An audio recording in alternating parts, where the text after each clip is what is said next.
Okay. Welcome, guys, to welcome staff, parents and staff to our phase 3 meeting. So before I even begin, I want to go ahead and let you guys know my name. My name is Olga Aguirre. I am currently doing or working on my principalship hours. So this is one of the meetings that Ms. La Garza has allowed me to spearhead so that we could go ahead and I could use this for my class. So before I even begin, I want to ask you or notify you that we are going to go ahead and be recording this meeting. So, and of course, this meeting is being recorded for grading purposes. So if you guys are okay with that, can you go ahead and just give me a thumbs up or a nod so I could know that you guys are okay with it. Okay, there will be time allowed at the end of the meeting for any questions, comments, or concerns. However, you are welcome to go ahead and unmute yourself throughout the meeting or put a question on the chat. And I do have one of my teachers, Ms. Albisu, that she will be helping me monitor the chat only because like that I'm able to answer any questions that you guys might have on there. Okay. All right, so we're gonna go ahead and begin.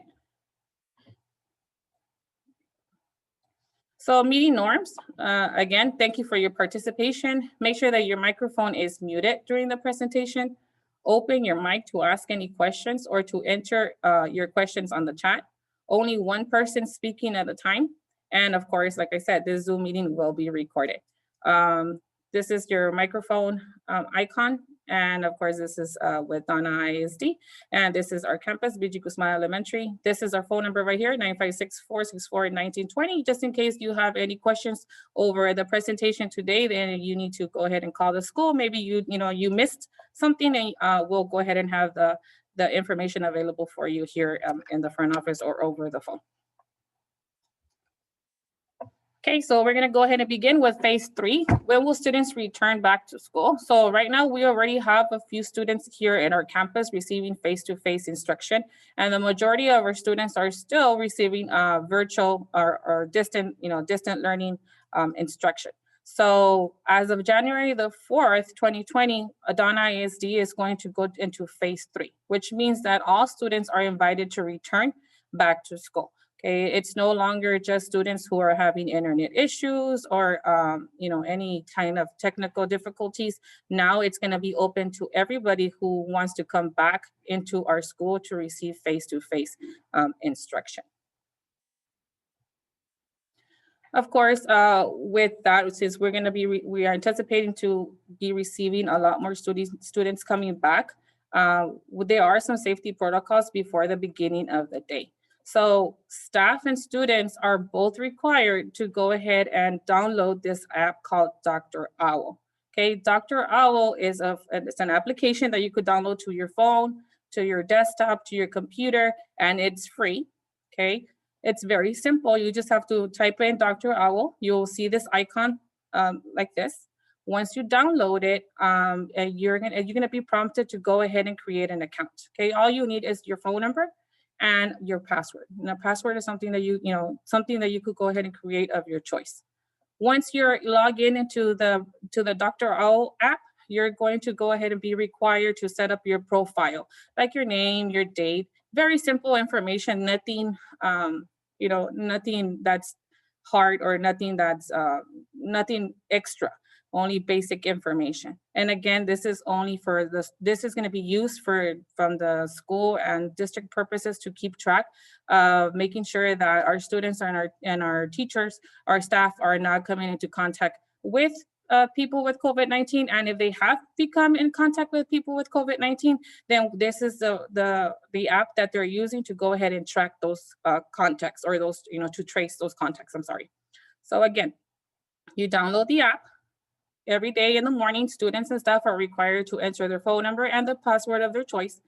Then this screen is going to come up where it will go ahead and give the student's name and their age, and it's going to go ahead and give you access, to either access records or to go ahead and check in. So the one that it's parents and staff would have to choose is the one that says check in. And Once you press that, it will take you to the next page, okay? And it's gonna ask you, okay, well, what campus do you wanna check in? And of course, since your student or the staff member belongs here to BG Guzman Elementary, you will choose BG Guzman Elementary. Once you search it up here for the first time, it's going to come up automatically here for you the following time that you log in, okay? Once you click the school, this is the next box that will show up, and it's called check-in. So you're right here, you're gonna type in, you're gonna just, it's a check-off box.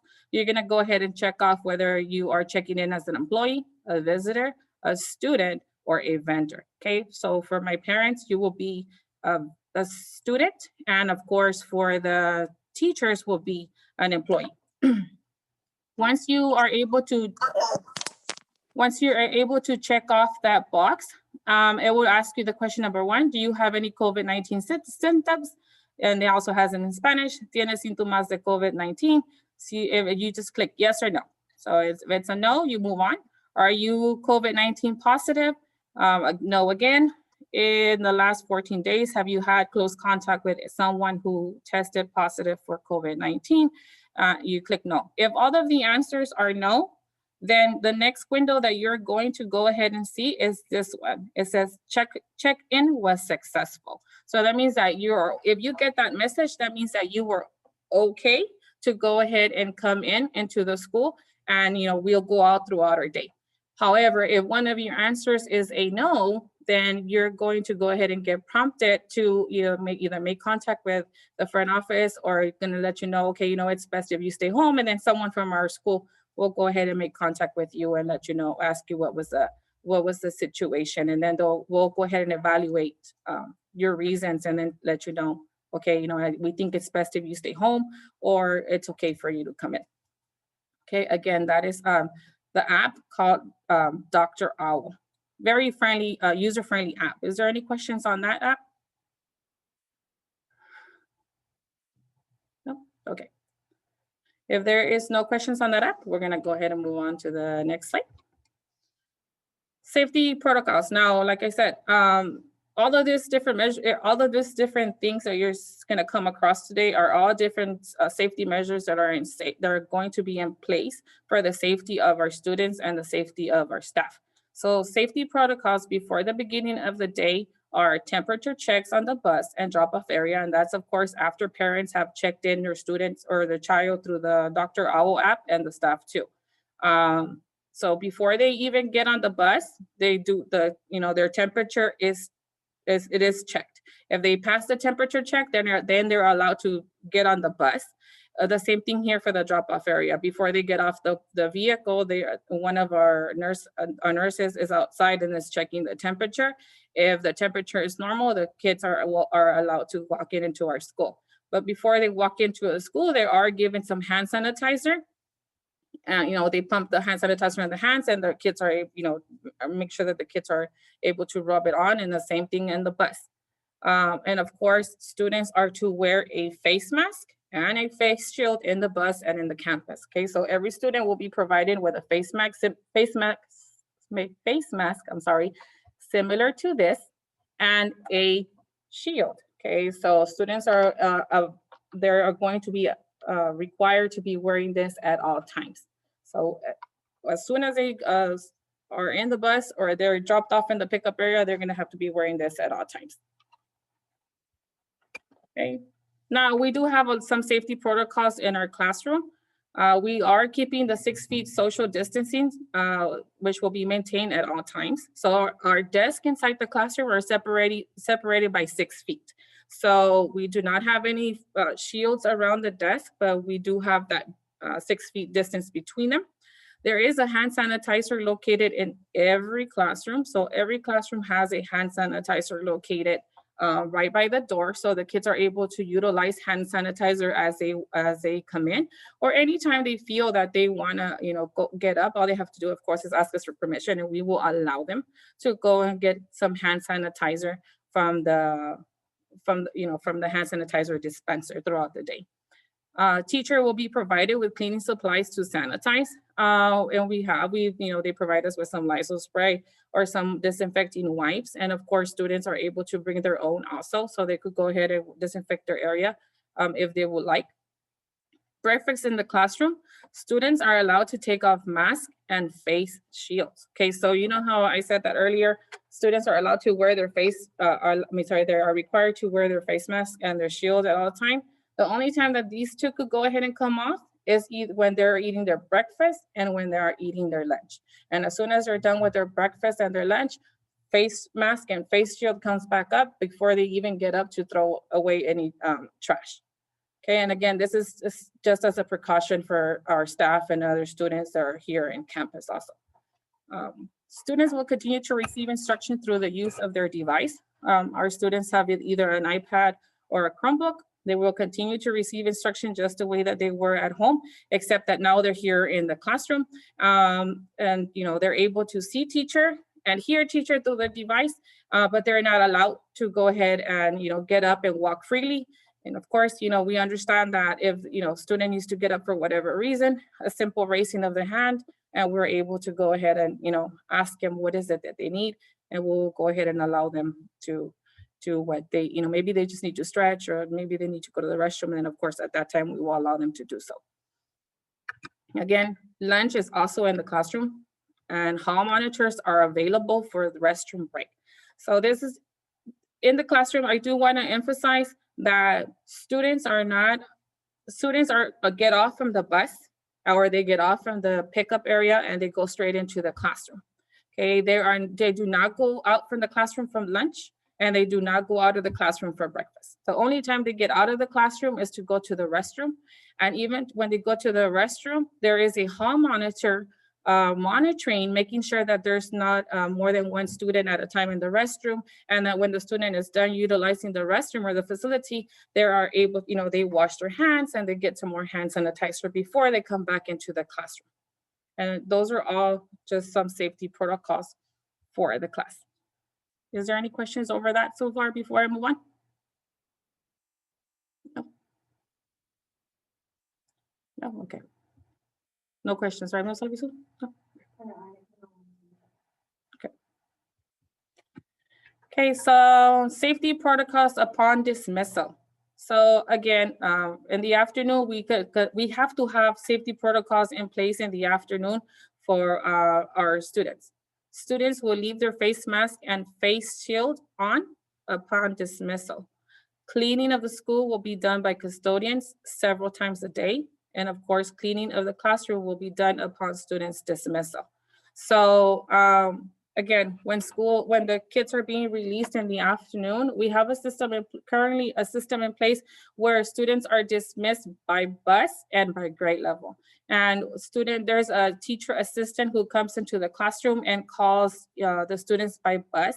And we line up those kids, 6 feet apart. They walk them over to the bus, and of course, before they even leave the classroom, they make sure that everyone is wearing their face mask and their shield, and then they are walked into the bus. And before they load up the bus, they're also provided with a pump of hand sanitizer. So whatever little germs they might have on their hands, or they disinfect their hands before loading the bus. After school, once the students are all gone for the day, we do have the cleaning of the school that is done by our custodians.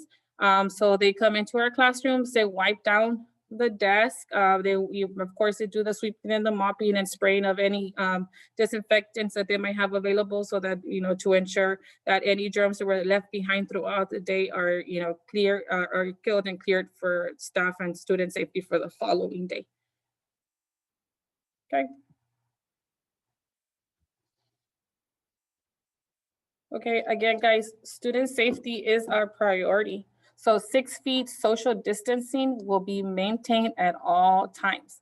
Hand washing and hand sanitizing will be done as often as possible.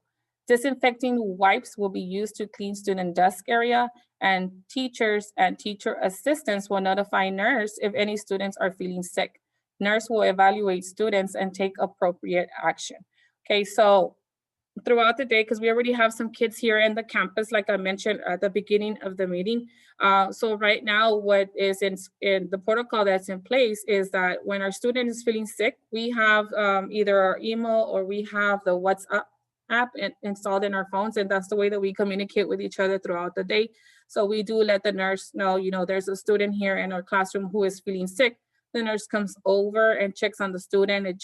She checks the student's temperature, and if the student's temperature is having any signs of, feeling sick, stomach hurts, or they have fever or anything like that, they are to be sent home. And of course, they do make contact with parents to let them know.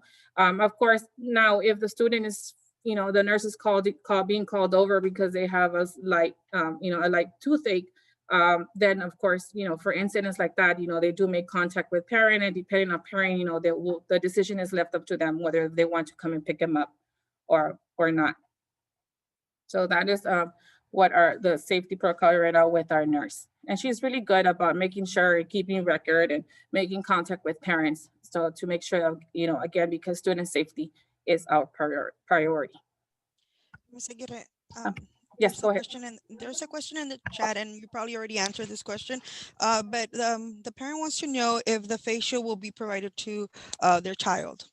Okay.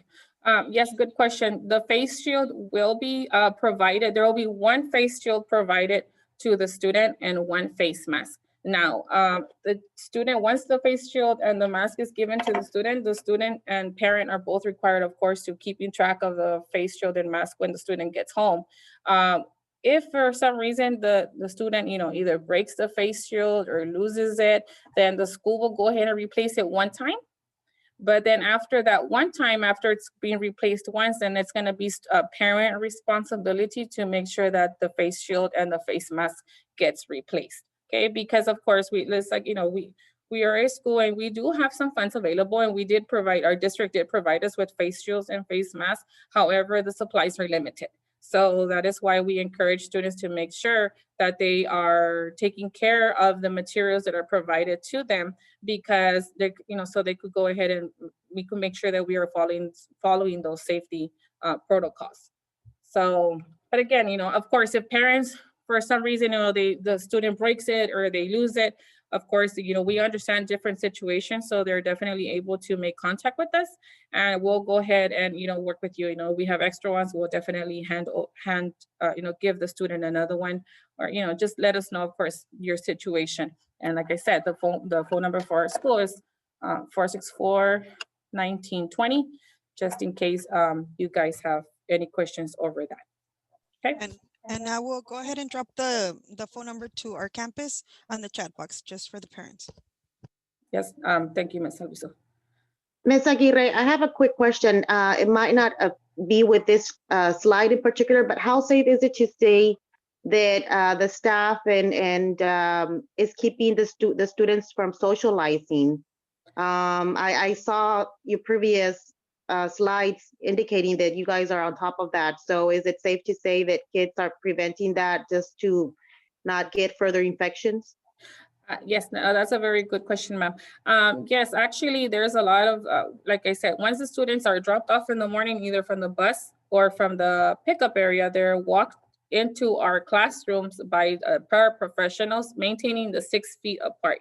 Once they come into our classrooms, teachers are the ones who are in charge of giving them the breakfast or having the breakfast ready for them in their desk to make sure that they don't have any contact with, in the ice chest with the other meals.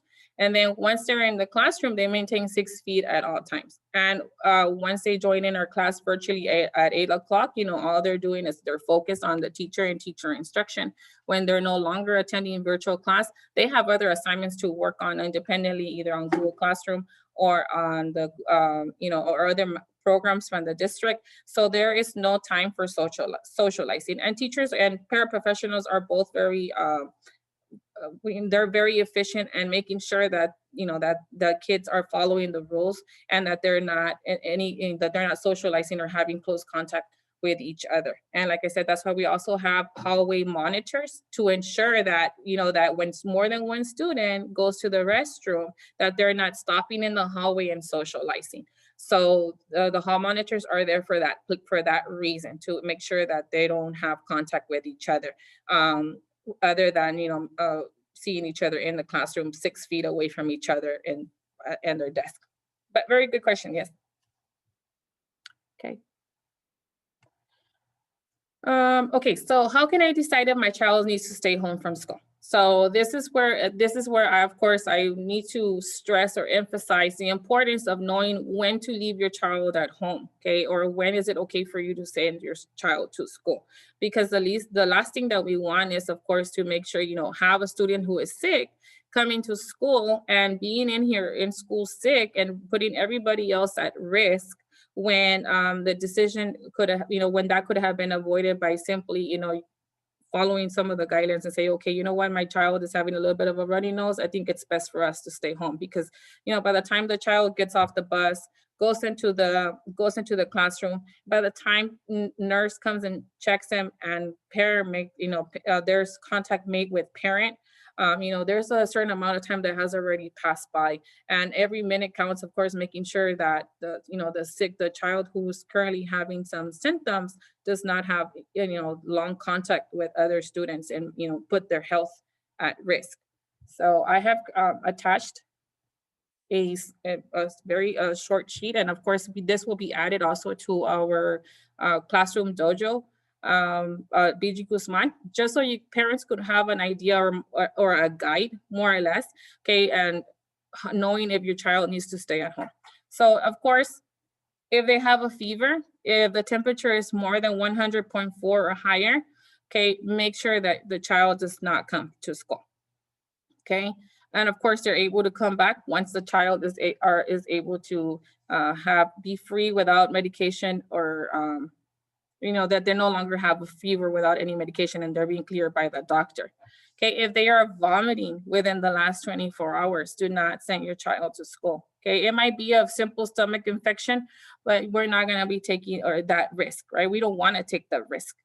If the child has a runny nose, especially with yellow or green discharge, also keep your child at home. It's not a good idea to send them. I have a persistent cough or whooping cough. Do not send them to school either. I have diarrhea within the last 24 hours. Also make sure you keep them at home for that reason. Even if you think it's a stomach, a bug that's gonna pass within 48 hours, okay? It's always best to keep them at home, to be safe.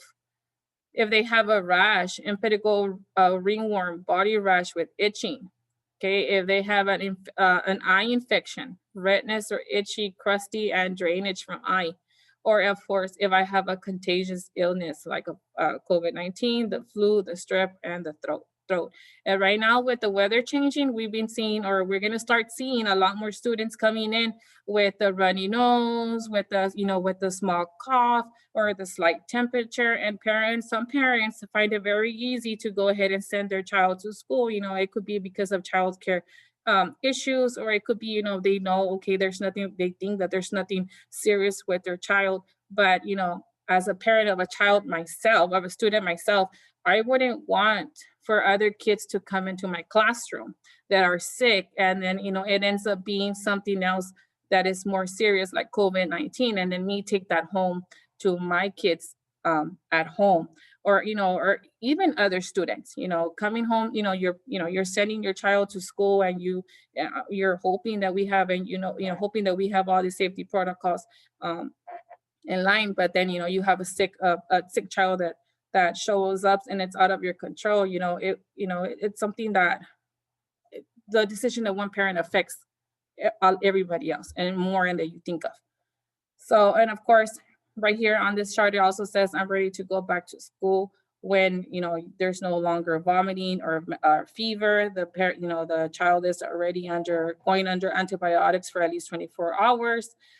They have been cleared by the doctor. They no longer have any diarrhea, and from all of these, that I have been cleared by a doctor. Okay, our Miss Avila, our attendance person, is very good about making sure that when a child is out and the parent says that the child was out because he or she was sick, then the child is not allowed to come back to school unless they are cleared by the doctor. So the doctor has to give them an excuse, letting them know, okay, so and so child is able to return to school. They're cleared, or whatever the case might be. So, parents, please rest assured that our students are, our attendants and our nurse, everybody is, making sure that we're taking those extra steps to ensure that, those kids are not coming into school sick and putting anyone else at risk. Any questions over that? We do have a question, Ms. Aguirre, and they just want to know if their child can bring water bottles or if they're allowed to drink water from the water faucet. Oh, yes, that's actually a very good question, and that's something I forgot to mention to you guys. Water bottles, yeah, your child would have to bring a water bottle with them to school because they're not allowed to use a water fountain, okay? And they're not allowed to use a water fountain to make sure that there is no cross-contamination between germs and stuff. So it's just for their own safety. So if your child, has to drink a lot of water or drinks, or that anticipate that they'll be getting thirsty a lot throughout the day, make sure that they do bring their water bottles to keep to keep themselves hydrated. That's a good question, and thank you for bringing it up. Okay, and of course, remind your child to always wash your hands. And this is a small, a video that I have included in here to show to show your child at home, or even for you teachers here attending the training. This is a good video for you guys to put to your students here in school, in campus. I'm sorry, to just remind them about, keeping their hands clean at all times and washing their hands and how long they're supposed to be washing their hands for. So let me go ahead and play the video for you guys. Hold on. Mr. Lucio, can you give me a thumbs up if you're able to hear it? Hold on.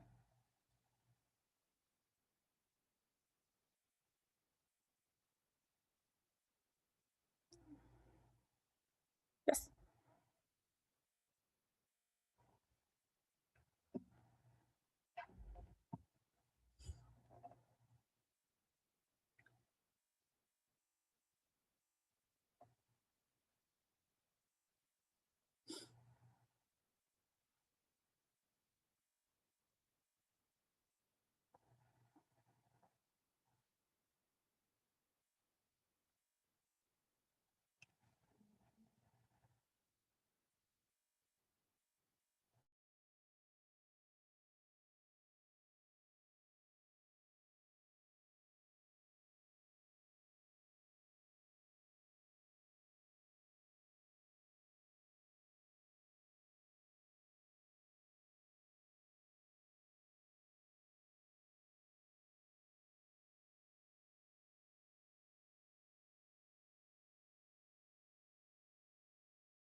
Okay, guys.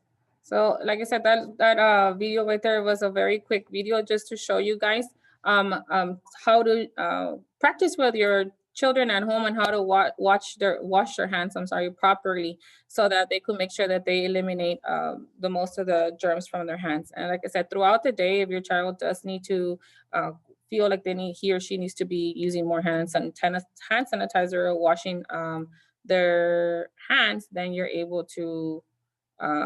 they're able to let us know. I see Ms. Munoz has raised her hand. Yes, Ms. Munoz. Ms. Aguirre, you guys have those printouts everywhere at the campus, I imagine. The steps of washing the hands and all that for visible for kids to do and follow. Yes, and actually that's a good comment and a good question. Thank you, Ms. Munoz.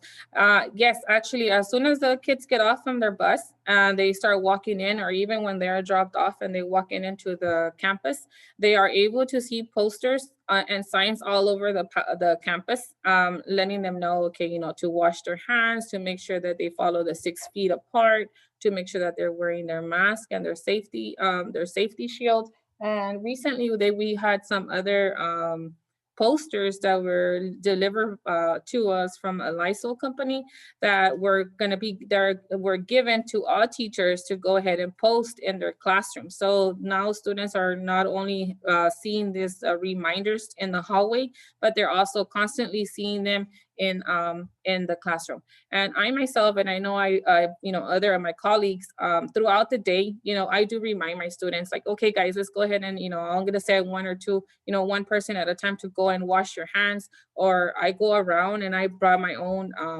hand sanitizer. So we go around and give them a little pump of hand sanitizer here and there throughout the day, just to make sure that they, if they have any germs, they're able to go ahead and kill their germs throughout the day. But that was a very good question. Thank you, Ms. Munoz. Okay. Ms. Aguirre, sorry Yes. to interrupt. We do have another question in the chat, and this one's regarding PE and music. I don't know if you can help. They're wondering if their child will have to leave the classroom to attend to music and PE. Okay, yes, thank you. For PE and music, no, students are still required. Well, what's gonna happen is like throughout the whole day, they're logged in with their homeroom teacher. And that's actually a good question that reminds me of something else. For my upper grade students, you know how from 3rd through 5th grade, they rotate from one class to another. The students are no longer rotating. The person who rotates is the teacher. Okay, so teacher 1 goes to teacher B and then to teacher C throughout the day, to make sure that the kids do not have contact with each other throughout the day. And the teacher is the only one that is traveling. Okay, and of course, once a teacher goes from one classroom to the other, they do travel with their hand sanitizer and their Lysol and their wipes, and they sanitize the area before they, start teaching in that classroom. Now, for music and PE, for all grade levels, it's going to continue to be virtual. Okay, so the student is with homeroom teacher, and at PE time or music time, they are to log into the music class or to the PE time virtually. They attend their class virtually, and then once they're done, they log off and they go back into the homeroom teachers the Google Meets. Or unless it's, they're doing independent work, then they move on and they do their independent work on Google Classroom or the district programs that are in place. And sorry to interrupt, Ms. Aguirre, I just noticed that we had another question in the chat. Is there someone monitoring students in the restroom? One of the parents would like to know. Yes, there is some, like I said, there are some hall monitors in the hallway, and they are monitoring, how when the students are going to the restroom. Of course, that one student at a time could go into the restroom. So if the restroom is being utilized by one restroom and they have another student, they make the student wait outside while the student stops using the restroom, and then they wash their hands, sanitize, and then they leave, and then the next student could go ahead and go into the restroom. So it's a good idea, parents. Now, if you have a child that is, that you're thinking of sending to face-to-face instruction, to let them know. If you have to go to the restroom, make sure that you let teachers know with ample time, because we don't want for the child to hold the restroom for, to the last minute, or to wait to the last minute and then, have to go to the restroom and have to wait outside because the restroom is currently being in use, and then they're going to have an accident. So it's it's always best to go ahead and let us know with ample time. And especially if they're carrying their water bottles with them, the more water they drink throughout the day, and the more they have to use the restroom. So please make sure you remind them to let us know with ample time, so that they're able to use their facility with time and not have any accidents. But yes, there is a hall monitor. Good question. Is there any other questions? No, we don't have a question, but we do have a comment, and they would just like to acknowledge that we're doing a great job and thanking us for keeping their child safe at school. Okay, no problem. And like I said, like before I do let you guys go, I just wanted to go back into the what's it called, the Dr. Owl app just to go ahead and remind you guys about. Yes, yes. If you can go back, actually do have a question. If they want to know, if you can go ahead and what kind of information would they have to put? And I believe you have a slide for that. I think the parent just joined us. So if you can go ahead and go back, Ms. Aguirre, and maybe go over it a little bit one more time. Oh, yes, hold on. Thank you. Sorry, guys. Hold on, let me just exit really quick.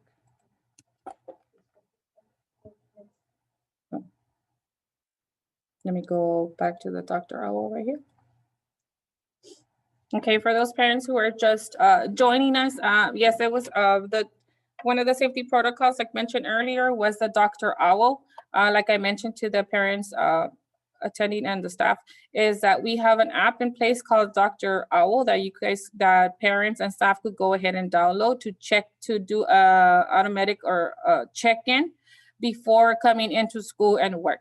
Okay, the purpose of this application is to ensure that Donna ISD and the school has a way of tracking any students who have come into contact with anyone who has COVID-19.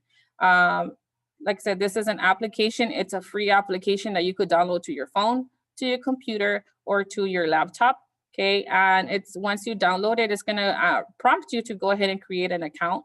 And all you need to create the account is your phone number, and you create a password, and you make sure that you use a friendly user password, something that you could go ahead and easily remember, because you are going to be required to be using this app every day. Okay, so once you download the app and you're prompted to put in a username and password, then every day you will be coming into this app and using your phone number and your password to log in. Once you log in, it's going to give you an icon that looks like this, where it will give you your child's information, or if you're a staff member, it will give you your information right here. And you're just going to go ahead and click where it says check in. You could actually also access any records that you might have uploaded in here or that you might have previously. However, the one that I want for you guys to focus on is the one that says check in, because that's the one that we're going to be using on a daily. Okay, once you click check in, and you have searched BG Guzman for the first time, it's always gonna come up here at the very top of the list. Okay, so once you choose BG Guzman Elementary, you're gonna go ahead and choose it. Then it's gonna take you to a new page that's gonna look like this. And it says check in. Where it says check in, you would have to go ahead and input whether if you're an employee, a visitor, in this case, a student, or a vendor. Okay, and it's going to ask you a total of 3 questions. The 3 questions that it's going to ask you, it's going to say, do you have any COVID-19 symptoms? Tiene síntomas de COVID-19? You would click yes or no. If you are COVID-19 positive, did you click the yes or the no? In the last 14 days, have you had close contact with someone who has tested positive for COVID-19?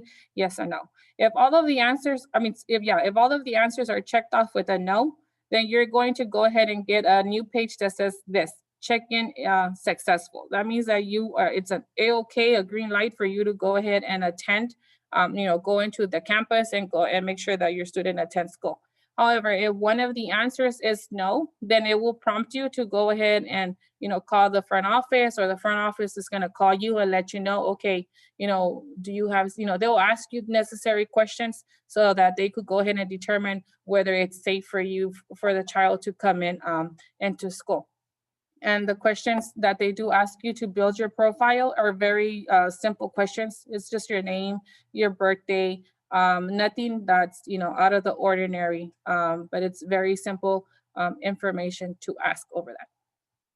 Okay. Ms. Aguirre, and I know that you mentioned, or you showed right now one of those slides, the symptoms. So if they're having any of the symptoms, then their answer will be yes, right? That's where they would go ahead and mark their choice. Yes, very good, Ms. Albi. So yes, and one of the symptoms, and I know for some parents who are joining in a little bit late to the meeting, I shared this slide with them, and this is kind of like a guide that will be posted on Classroom Dojo, or even it'll be provided to your teachers to put on their Classroom Dojo for easy access for you. And this is just a guide to guide you guys, to guide parents whether or not the child should be coming to school.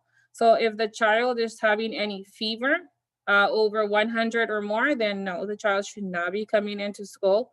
If the child is vomiting, if the child has a runny nose, a persistent cough, if they have diarrhea, if they have a rash or an eye infection, or a contagious illness, then no, they should not be coming into school. And they should not come back into school unless they have been cleared by a doctor. However, let's say that you still have a doubt, any doubt over this and you're unsure, it's always best if you communicate with teacher, or you call the front office and speak to Ms. Avila, or even our nurse, and let them know, my child is experiencing, this symptom. Do you think I should drop him off to school? Then the nurse will go ahead and guide you to let you know, or Ms. Avila let you know, no, make sure you keep him at home, or yes, it's okay to bring him in. Oh, and before I forget, another important thing that I forgot to stress out earlier is over attendance. A lot of our parents want to send our kids into school because they think that if they don't send them into school, that they're going to be counted absent. Okay, and that is not the case. If your child is feeling sick and you decide to leave them at home because of it, students have their electronic device, they have their iPad, and they have their Chromebooks. They are able to join class virtually and still get credit for the day. Okay, so don't think that your child is going to be missing out on attendance because you're keeping them home for the day as a precaution. That is not the case. Okay, your child will still receive credit for the day as long as you keep communication with teacher or staff. So as long as there's communication between the both of you, your child would receive credit for the day. And like I said, it's always safer than to be sorry, right? Okay. Let's see. Okay, guys, if there's any other questions before we end our meeting? I have a question. Go ahead. Okay, so what if we send our child and we need to pick them up early? Like, what are the procedures for that? Okay, good question. If you sent your child to school and you have to pick him up early, you would have to go ahead and call the front office in the morning and let them know that you're going to be there in the school to pick up your child by a certain time. But before you yourself come into the school, you would also have to use the Dr. Owl app to check in, to make sure that you have not come in contact with anybody with COVID-19. However, in some situations, if you communicate ahead of time, your front office will let you know that it's best to keep your child at home and then have him log in virtually instead, versus the going and the coming. Like I said, but it's all based on what the parent needs. So of course, communication is key. So my suggestion will be call the front office and they will go ahead and better guide you. If it's going to be, you're not going to pick up child till the end of the day, or maybe half day, I would say, maybe you could keep them at home and just do virtual and still get credit for the day. Okay. Is there any other questions? We actually do have a question, Ms. Aguirre, and it's the hours. If the students will be released, the bus, I guess, just to make sure at what time would they be arriving home? Yes, good question. With COVID-19, now we are starting school at 8 o'clock in the morning and students are released at 2:30 in the afternoon. Okay, so at 2:30 in the afternoon, that is when we start loading our kids into the buses, and they are dismissed for the day. Okay. And we do have another question. Sorry, just trying to catch up with the questions here. What if their child does not check in on the Dr. Owl? If they forget to check in the morning? Okay, yes, if they forget to check in, well, we have a holding room.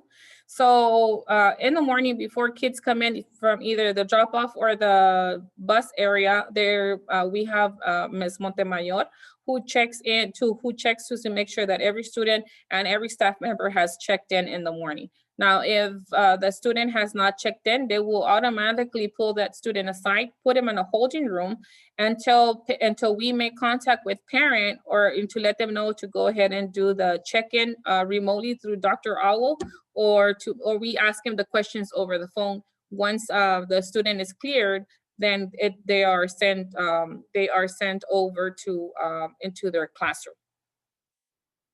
But all good questions.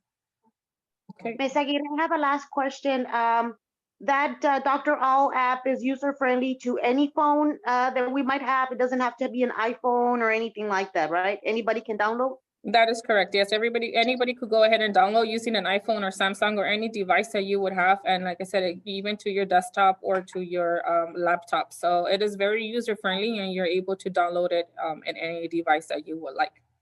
Yes. Okay. Any other questions? No.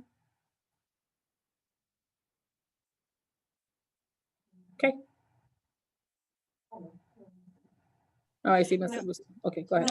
No, it's the same question that you had, Ms. Aguirre, but they already gave me thumbs up that you already answered. So thank you very much. Yes, it was just, yes, they're just thanking us that it was very informative, that you did a great job. Thank you for keeping our students safe. And that's about it, Ms. Aguirre. Okay, guys. Well, thank you so much for attending the training. I mean the meeting. So making sure that if you guys have any questions, again, make sure you reach out to us to 464-1920, and we'll be more than glad to answer any questions that you might have. Thank you, guys.